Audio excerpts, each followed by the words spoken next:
Hey y'all, welcome to episode 5 of Southern Makes. This is my podcast where I talk about everything crochet, knitting, some cross stitch, and generally kind of anything fibery that comes along in my life.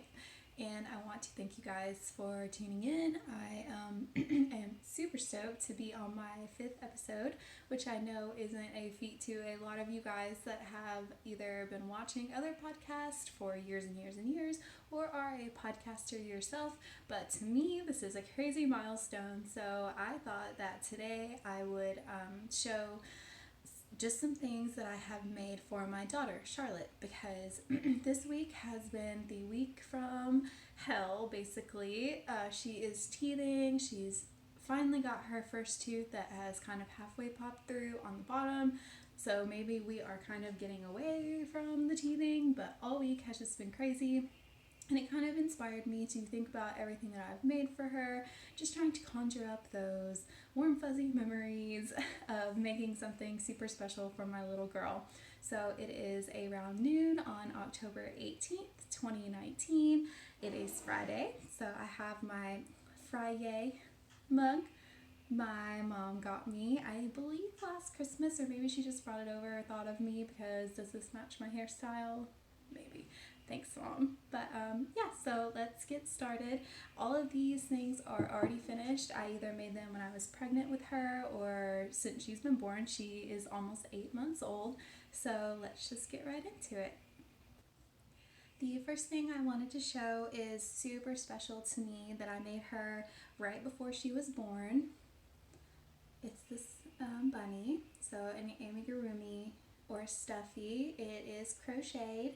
She's wearing a little dress, ties in the back so you can change her clothes.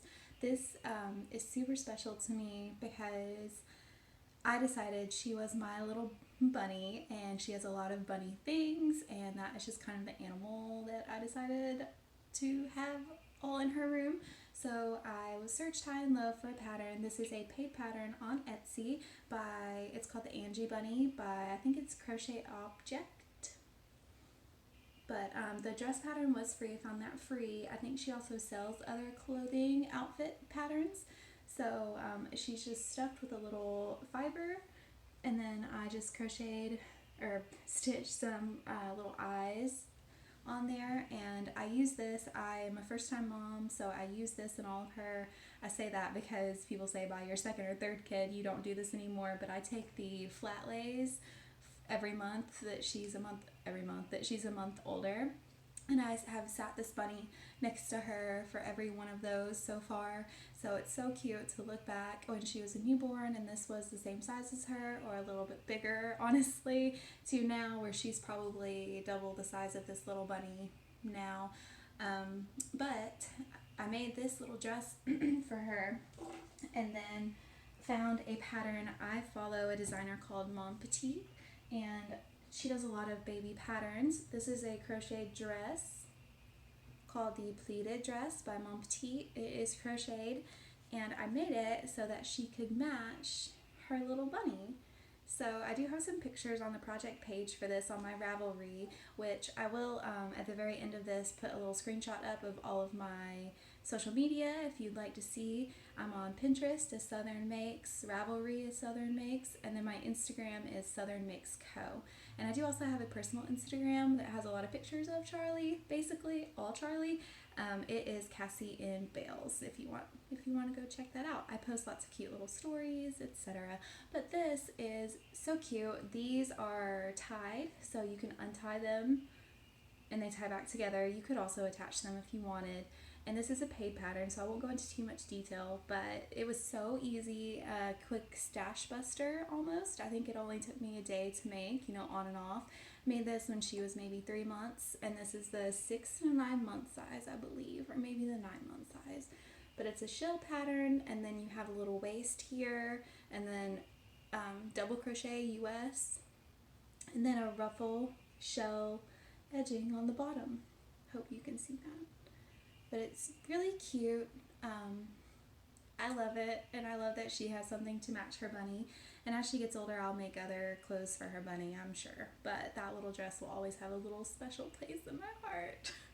Just so cute. And while we're on the dress kick, I did also make her this dress. This is a newborn size, so it no longer fits her, sadly.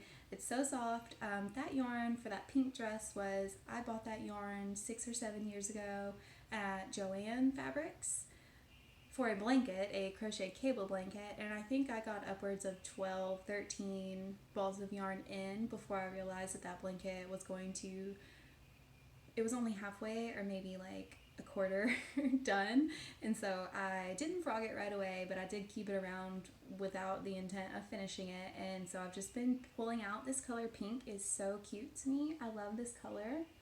I guess it's like a mauve, dusty pink, dark dusty pink. So I've just been using it for random projects throughout the times, and I will continue because I have a ton of it. But this dress, I have ribbon on my foot. This dress I cannot find the pattern for, but it is honestly so cute.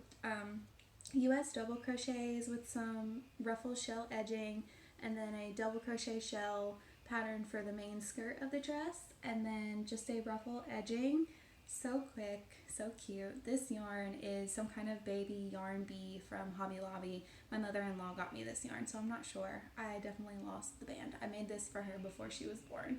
Definitely have lost the band by now, but yes, there's that one. So the next things are a couple of sweaters that I also cannot find the patterns for because I made both of these for her before she was born. But they are so simple. There's just a simple, I'm sure, I tried Googling, but I can't find the exact sweater. I'm thinking that I took a Yarnspirations pattern that was like really intricate and just stripped it down to the basic sweater pattern and did that. So I will try to find it. I do have all of these up on my Ravelry page, but these two sweaters that I'm about to show you don't have a pattern. I just have them up with some pictures. So this is the first one. It is fluffy. Hopefully you can see the fluff. I'm sure you can, but it's just a simple Raglan sweater. So then you do the neckline, and these were free. I didn't pay for these, so hopefully that's okay. Raglan, and they're all double crocheted, and then the ribbing is a twisted stitch of some sort. I can't remember, it was so long ago now. But one thing I will say about this yarn, most of the fuzzy acrylic yarns like this are so thin that you have to hold them double with another strand so you can see your stitches. It is classified as a 3-weight, but I think it's closer to a worsted weight, honestly, or a DK maybe. And it was so easy to see my stitches. I had no issues. I didn't use the rounded off crochet hooks. I used the tapered one, so that way it was easier to grab. I do find that helps with really slick, fuzzy yarns. I love this, and this yarn is definitely from Hobby Lobby because my mother-in-law got me this as well, and that's her store. This one is the same exact pattern, so that's the back. I love the back seam there, and I kind of did that on purpose. I remember that because I did the first couple of rows and saw that there were little holes there, and then I thought I'm going to do that the same way all down the back of the sweater. I know it's super subtle, but I know it's there, and I think it's a cute accent. And it's the same pattern, so you can kind of see the twists a little bit better in the bottom ribbing. My husband got me this yarn. It's not something I would have bought, but I actually think it's really cute now that it's crocheted up, especially the way the pulling has happened here. Not sure if I did this and then I didn't wind this ball. I do remember that on my yarn winder. So I wonder if I cut it and then start it again here, and so it has a different effect.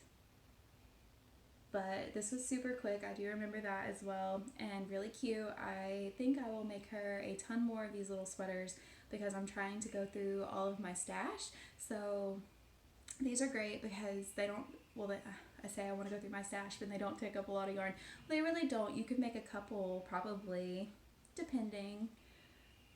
Let's move on. So then the next thing is a little cardigan.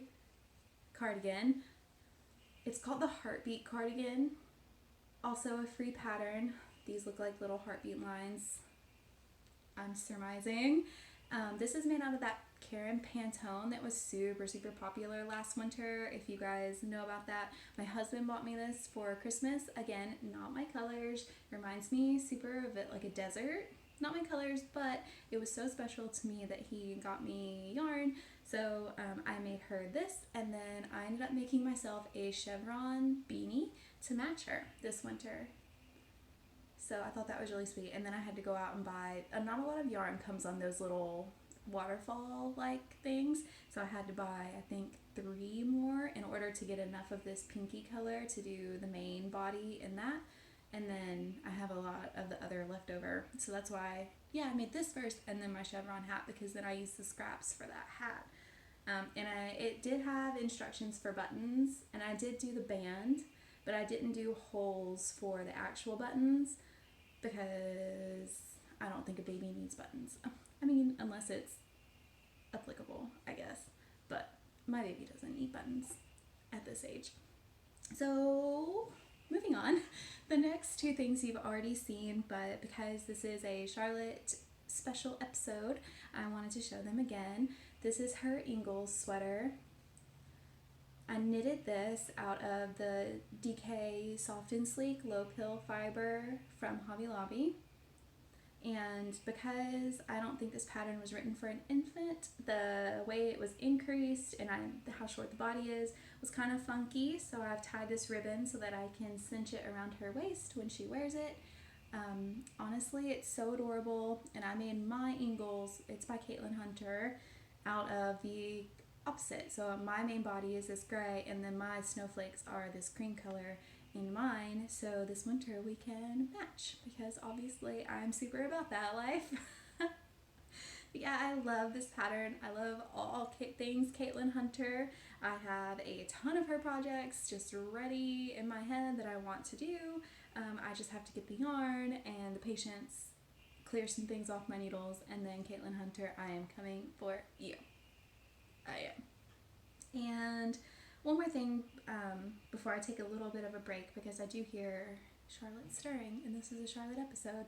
Her ears must be burning. She's taking a nap right now. Are these baby trousers. These are knitted as well out of the baby yarn from Hobby Lobby that my mother-in-law also got me. The drawstring is just a string from an old top that I'm never going to wear again, and the little ribbing is so cute. These are in the 12 to 18 month size.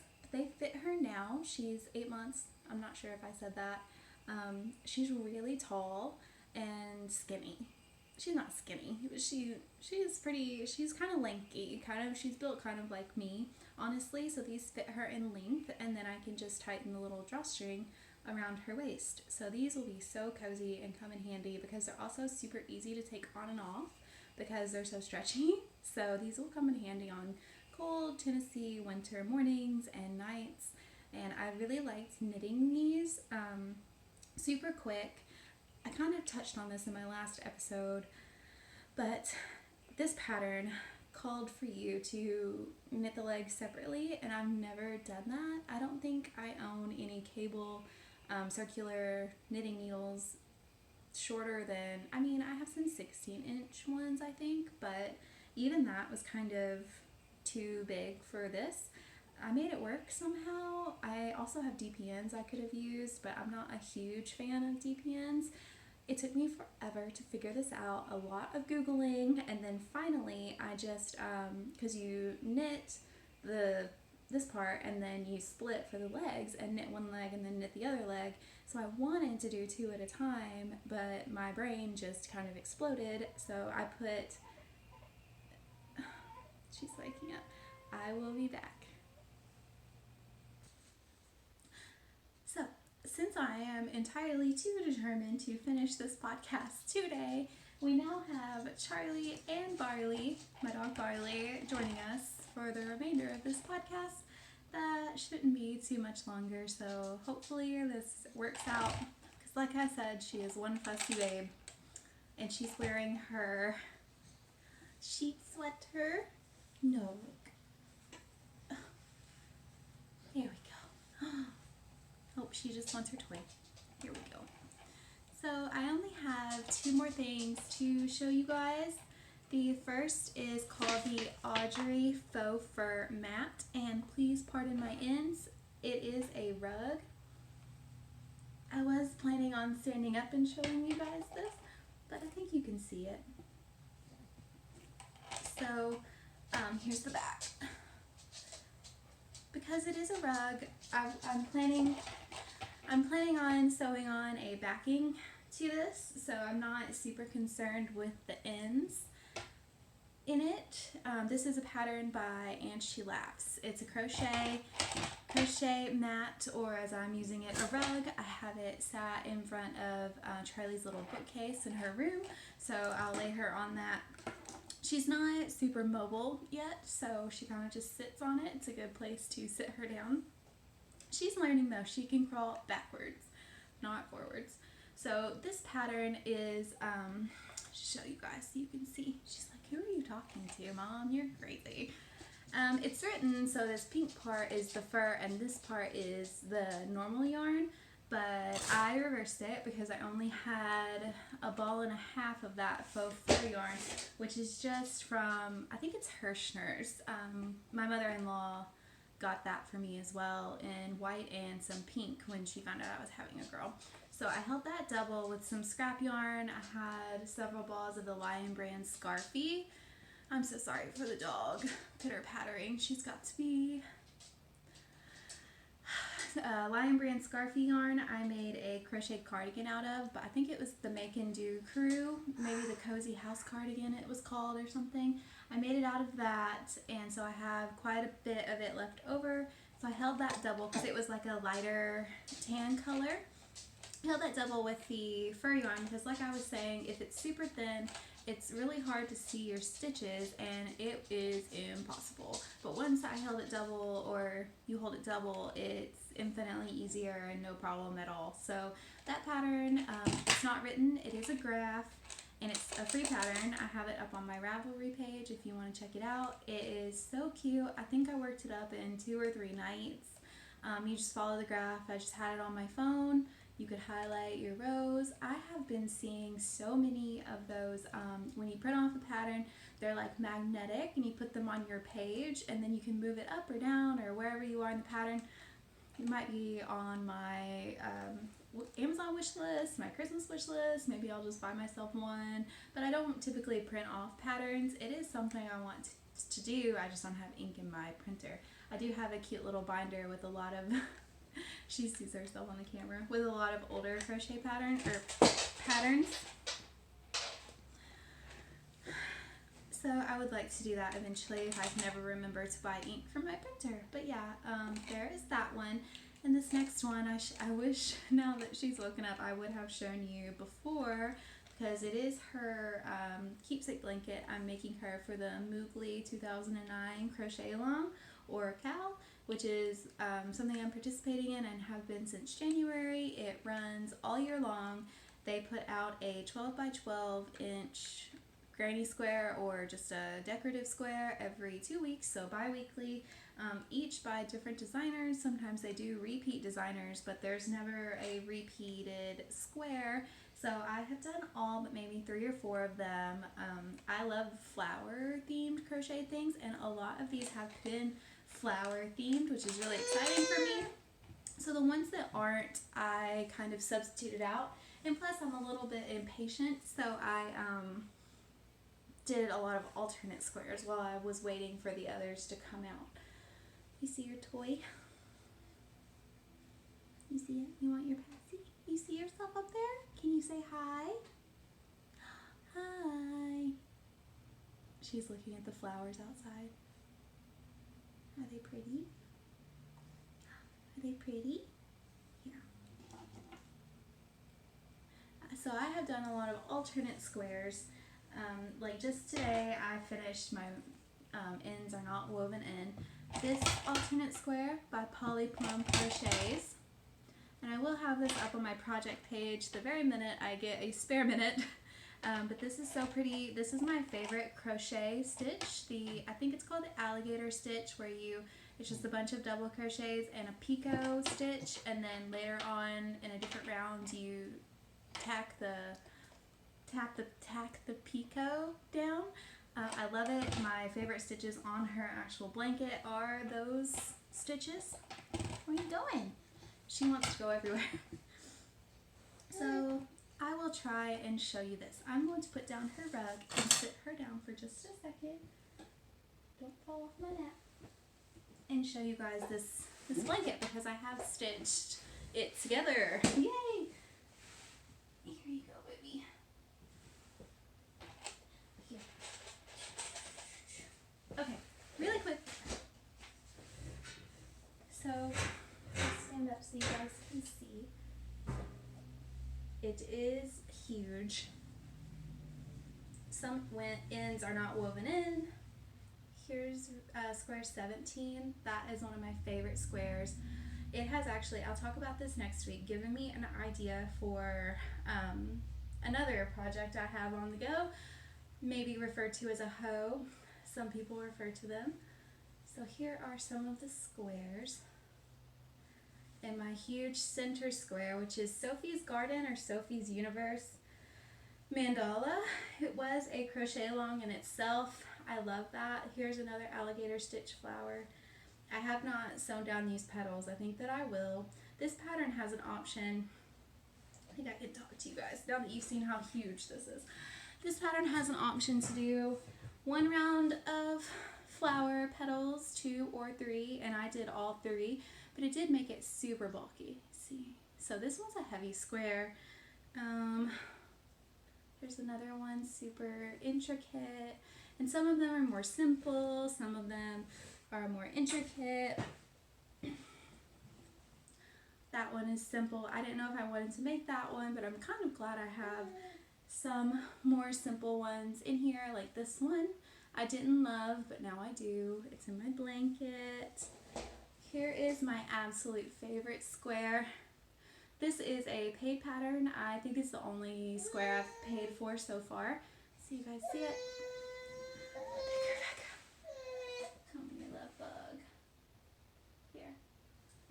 Come here. Oh. She's like, why are you talking and not talking to me? So that one is on my Ravelry project page. If you're interested in that square, I love it. The colors I used as well as the stitch, I'm obsessed, and there are so many pretty squares in this cowl. If you guys would like to check it out, no time like the present. And I know we are drawing to the end of the cowl, but it does run until the end of the year. And I popped in at the end of the year last year when I heard about it, and I got to see everybody joining all of their squares, which was really fun to see. And I decided to just go with a flat braid join, if you can see, which has been super easy because not all of my squares are 12 by 12. With my phone. That kind of eases your tension, so think as hard about your size, so that helps. Yeah, I will come back in a little bit when I'm a little bit less distracted, okay guys? Because okay, see you guys in a second. Say bye! Bye! Hey y'all, so let's try this again to wrap up this week's podcast. It is still Friday, but it is now closer to 4 p.m. So I remember I was talking about my Moogly cow blanket, which, by the way, if you are a crocheter and you're watching and you want a cowl to be in, a blanket cowl, just head over to Facebook if you have Facebook and type in Moogly, Moogly, cowl, C-A-L, and then it'll pop up. It's this year's cowl. That is the Facebook page for all the years. I know that she's at least done it since 2015 because I'm making a scrap blanket out of all of my old yarn, and I go back all the way. I'm going back and back and back and back finding squares that I want to do. So you can also, if you don't have Facebook, just go to Google and type in Moogly Cowl 2019, 2018, whatever year, and all of the squares are free on her blog, and she's got a whole archive of the different designer squares. So if you want to participate, There is still time. Like I said, it's bi-weekly, so there have been however many. I'm not going to math today. It's almost 4 p.m. on Friday. Not going to math. But they're bi-weekly squares, so just you have time if you, especially if you're a fast crocheter. I can do maybe one every 4 hours or so. Like I started this poly plum one last night at 7 and I was done at 9:30.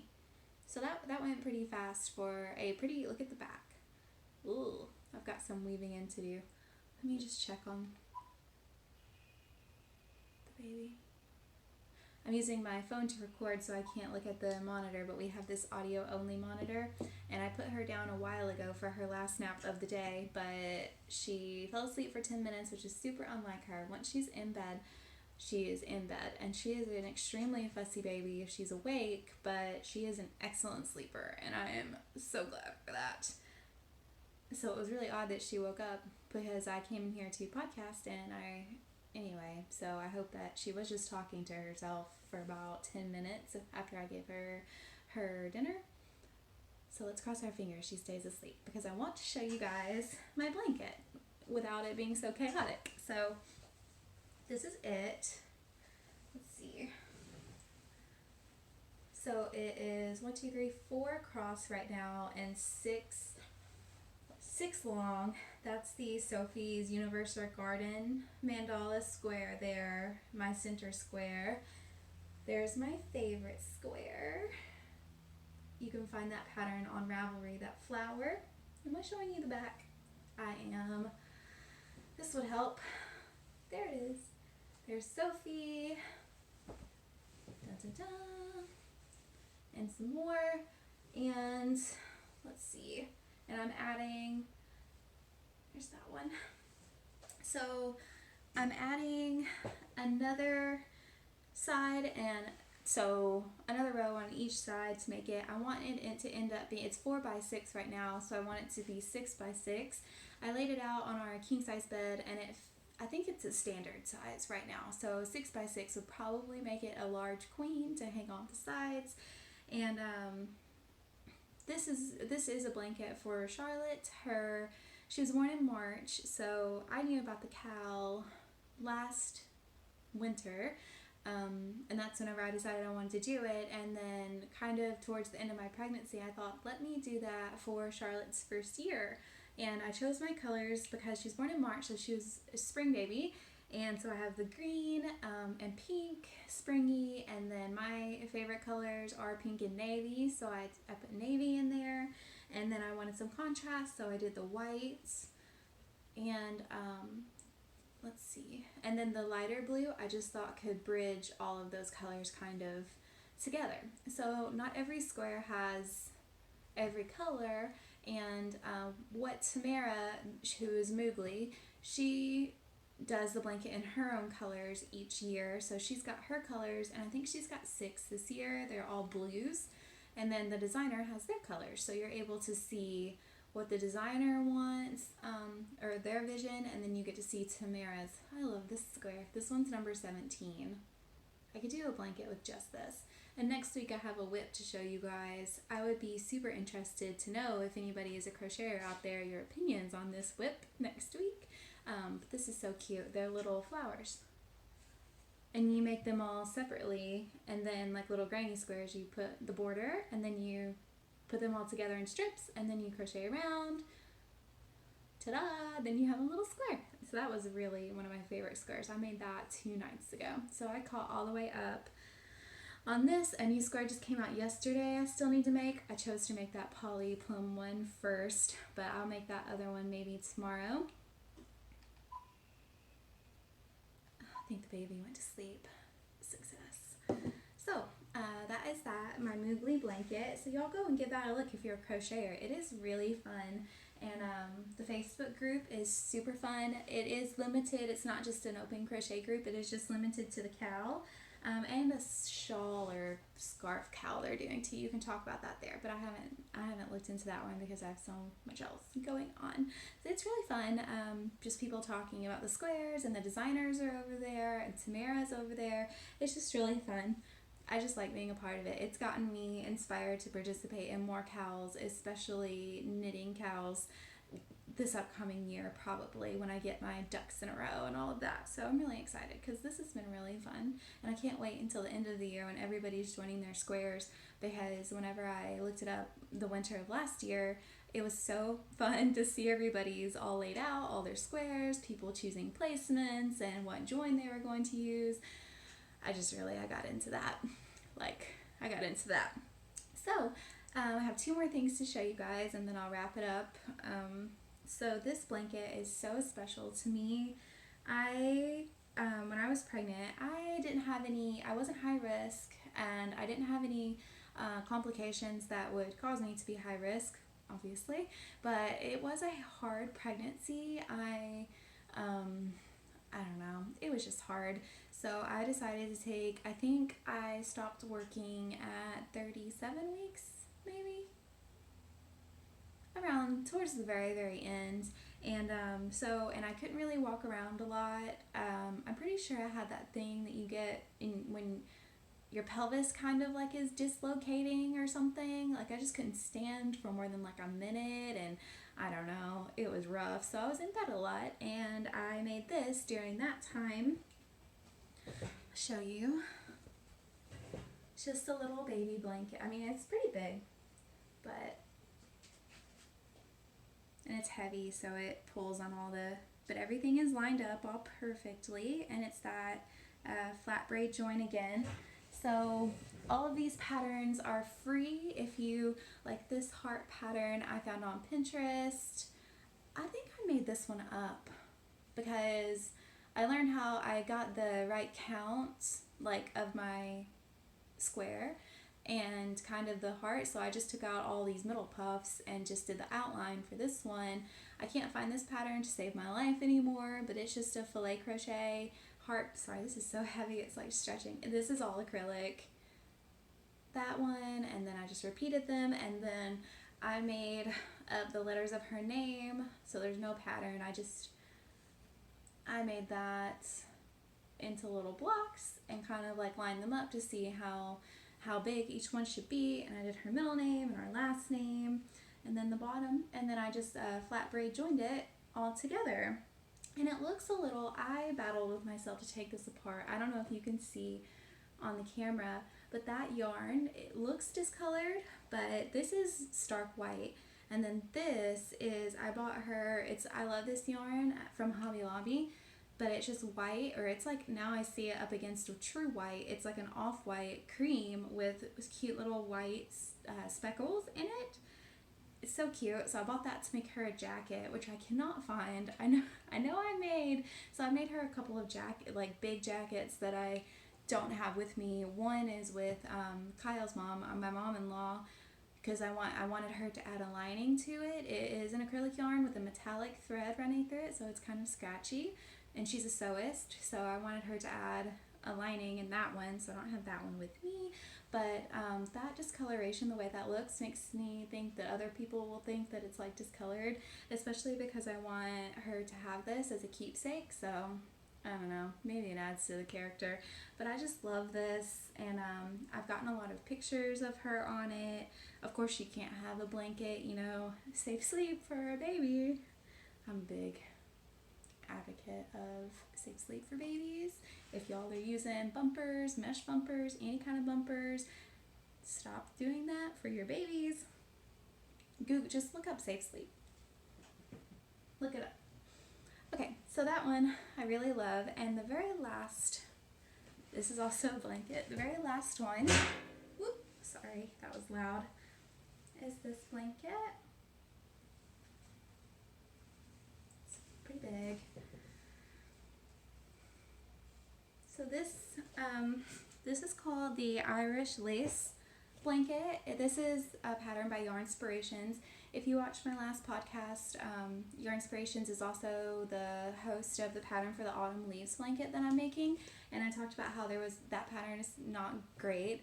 They're I don't know, it's just not great. So this is the one I was referencing when I said there was another, pattern. I don't know, the autumn leaves blanket is kind of intuitive, you can figure that out, but this pattern, if y'all are crocheters and you're interested in this, go look up that pattern if you're interested. and tell me if you think it's ridiculous or if I'm just a crazy person. I don't think I am though, because I wanted to make this so bad when I saw it on Pinterest. It's so pretty. I just love the lacy effects. And then I could not figure out the pattern. And I'm a good crocheter, so I was like, what's going on? But then I went to the Ravelry project page, and bless, there was a lot of, not a lot, but some comments about a YouTube tutorial. So this guy had basically made the whole blanket in these video tutorials. So I followed along with him. What you do, it is a free pattern, is you make these, just this inside lace part, and I made this a bit ago. I can't super remember, but you kind of connect them as you go and make these just one long panel. That's it. Not this side part, just the lace. So you make like 12 of them I think, and then you join them together using this double crochet technique, and then you just put a border around it if you want. And the pattern also has fringe. So that just was not intuitive in the pattern, especially if you haven't done something like paneling like this before. I don't know, it was so frustrating, but I am really glad that I was able to find that video and make my blanket. I made this out of scrap yarn, so I just had a bunch of white yarn, so not all of it matches, like the whites are a little bit different, but honestly, like, you can't really tell, and it's all acrylic anyway. I don't know. I want, speaking of that, to stop apologizing for the yarn I use. I've been watching specifically the Happy Knitting podcast. If y'all aren't watching her name is Julia. She is German. I think she's German, but she lives in Germany, if not.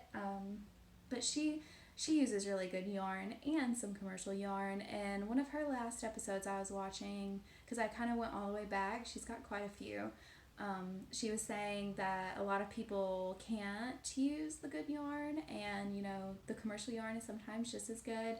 And I agree that the commercial yarn is not as good and whatever, but it's just not in my budget right now to buy $30 ball of yarn that I can't really make something like this with. I mean, I would need, I don't know, 4 or 5 balls. I don't know, depending on the yardage, and that is upsetting me, like, deep in my soul, that I can't afford to do that right now because of our circumstances. Me staying home with my daughter, which I would obviously prefer to do more than buy nice yarn. So I have just said to myself, use what you have. I'm sure that there are people out there that want to see the yarn that they can go and get, that's affordable. So I will be that person for y'all if you're watching. I know all about the commercial yarn brands, the weights, how they wear, washing, how they feel. I just know everything about it. So maybe that's just what I'll do until my circumstances change. And then obviously, like, my hand-dyed yarn that I'm using, and that is a little bit higher quality because I splurge every now and then. And next week I do have some more of that to show you guys. I'm really excited about that. But yeah, so, and actually one of my old coworkers, he has a daughter. Her name is Reagan. She is a cutie pie. She just turned a year old, and he saw this on Instagram and asked me to make him one for her as a keepsake blanket, and I definitely am going to. He wants like a mint color, and I was going to make it out of I Love This yarn from Hobby Lobby, but I couldn't bring myself to do it for someone else because I was feeling it, and it just feels so plasticky to me now. Still good with the baby. I don't know, it just feels so plasticky to me. Maybe I could get it, make it, wash it, see how it is, but I wouldn't want to put in all of the time. I think, honestly, I don't know what it is about these little granny squares, but they are so quick. So something like this does not take as long as something like this, even though this is bigger than this. And this is lace. I mean, the lace is going to take less time. But I wouldn't want to go through that and make the whole thing and then not love it enough to give to him. So I'm having a dilemma. If I could dye the perfect mint color, I might do that eventually, because he's not wanting it for years and years, and babies don't need a big blanket yet, so yeah, just something that I'm thinking about every time I look at this blanket that I have hanging on my blanket ladder in my bedroom, because Charlie has a lot of crochet blankets in her room and only so much space. So yeah, that's all I wanted to talk to you guys about today. If you made it this far, thank you so much for watching. Like I said, I just wanted this to be kind of a special episode for my number 5, which I'm super excited that I've made it to, and I've had the week that I've had, and just was a little bit inspired to get out all of Charlie's things and share them with y'all. So I hope that you've enjoyed seeing them, and like I said, if you have any questions, don't hesitate to hit me up. Ravelry, Pinterest, I think you can message on Pinterest, Instagram, whatever you want to do. I would love to hear from you guys. But yeah, thanks so much for watching, and I'll see you guys next week. Bye!